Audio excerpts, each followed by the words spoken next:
Sir, ఈరోజు మా అమ్మాయి పుట్టినరోజు. కొంచెం త్వరగా ఇంటికెళ్ళొచ్చా?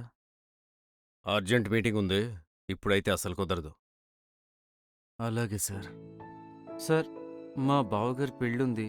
హాఫ్ డే తీసుకుని వెళ్ళొచ్చా? రమణకి డీల్ కుదరట్లేదు. నీకు పర్సనల్ పనులు ముఖ్యమా? ముందు బండి పోనివ్వు. సార్, మా ఇంట్లో కొంచెం ఎమర్జెన్సీ వచ్చింది. నేను తొందరగా ఇంటికెళ్ళొచ్చా? సార్, సార్, ఇంతకుముందు నా జీవితం అంతా వాళ్ళ ఇష్ట ప్రకారమే నడిచేది.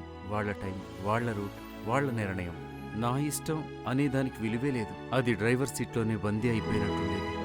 ఒకరోజు విసిగిపోయి ఇంకా ఎంతకాలం ఇలా అని ఆలోచించాను. ఇలా అయితే నా కుటుంబాన్ని సరిగ్గా చూసుకోలేను, వాళ్ళతో సమయం గడపలేను. ఏదో ఒక మార్పు తీసుకురావాలనిపించింది.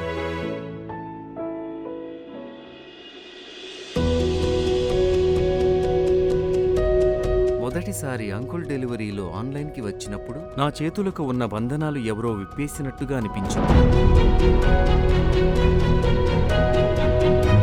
మొదటి రోజే అర్థమైంది, ఇక్కడ నేను ఎంత డెలివరీ చేస్తే దాని లాభం నేరుగా నా ఇంటికే వస్తుంది, ఇంకెవరికీ కాదు.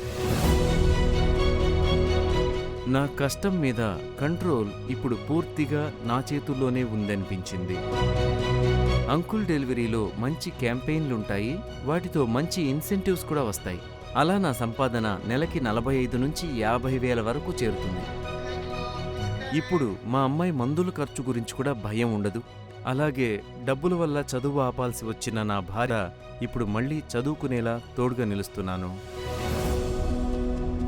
ఇంతకుముందు నేను వేరే వాళ్ల కోసం స్టీరింగ్ పట్టేవాణ్ణి. ఇప్పుడు నా కష్టం, నా సమయం, నా సంపాదన అన్నింటి మీద నియంత్రణ నా చేతుల్లోనే ఉంది.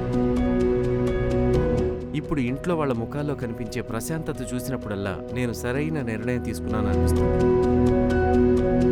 ముందు వేరే వాళ్ల కోసం ఉద్యోగం చేసేవాణ్ణి, ఇప్పుడు మాత్రం నా కలల కోసం పనిచేస్తున్నాననే అనుభూతి కలుగుతుంది. నాకు అంకుల్ డెలివరీ అనేది కేవలం ఒక పని కాదు, నా జీవితానికి కొత్త ఆరంభం.